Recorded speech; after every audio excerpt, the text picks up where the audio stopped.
Jadi untuk menu yang kemarin itu kita memasak menu ayam kecap, tahu goreng, sayur lalapan kayak selada, timun tomat, kemudian buah-buahannya melon.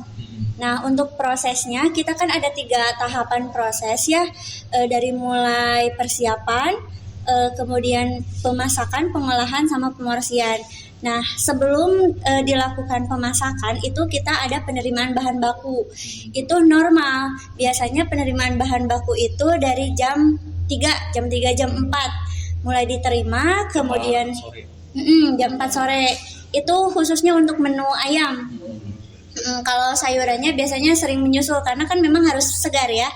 Dan bahan-bahan yang kita gunakan itu memang bahan-bahan yang setiap harinya fresh. Dikirim baru, gak pernah kita menggunakan bahan-bahan yang memang sudah digunakan di hari sebelumnya, kecuali memang rempah-rempah yang notabene itu bisa disimpan 1 minggu. Setelah bahan kita terima, kita melakukan cek quality control dengan melakukan uji organoleptis, dilihat daripada bentuk, kemudian aroma, terus kemudian dilakukan uji organoleptis. Setelah dilakukan pengecekan organoleptis, lanjut dibawa untuk proses pencucian, pembersihan. Kemudian setelah pembersihan, memang kemarin tuh ada sedikit kendala. Memang kita tuh proses pembersihannya cukup lama karena harus membersihkan bulu-bulu yang ada di ayam. Jadi memerlukan proses yang cukup panjang.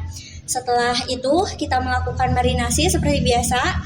Dimarinasi, kemudian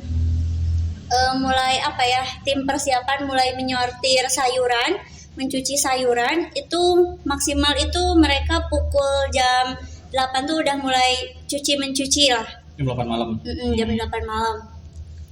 Nah, untuk proses pemasakannya kan di sini memang tim pengolahan itu dari jam 9 ya datangnya, cuman untuk proses pemasakan daging itu dimulai kita dari jam 11 malam.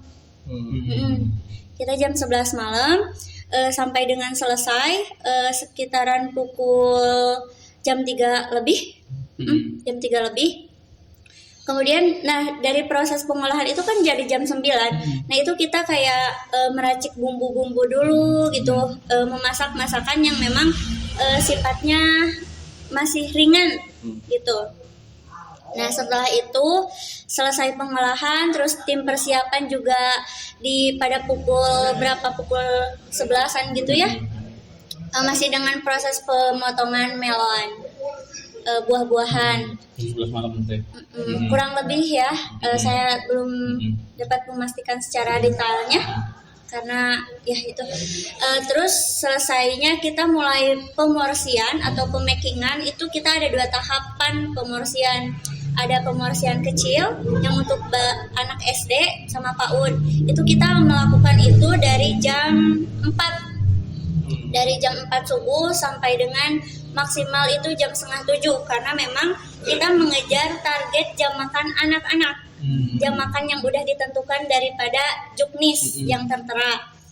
Nah, setelah itu tuh maksimal itu kita packing untuk porsi anak kecil itu sampai dengan 6:30. Jam 7 itu udah harus didistribusikan. Jam 8 memang udah harus dimakan oleh anak-anak tingkat bawah. Kemudian kita melakukan pemorsian besar. Untuk porsi besar itu dari jam 4:30 atau jam 5-an ya, kurang lebih, karena target maksimal yang harus dimakan itu pada pukul 10 oleh porsi dewasa, oleh tingkat SMA, SMP. Karena maksimal itu pemrosesan itu sampai dengan jam 8. Jam 9 itu udah harus kita distribusikan. Gitu, kurang lebih ya.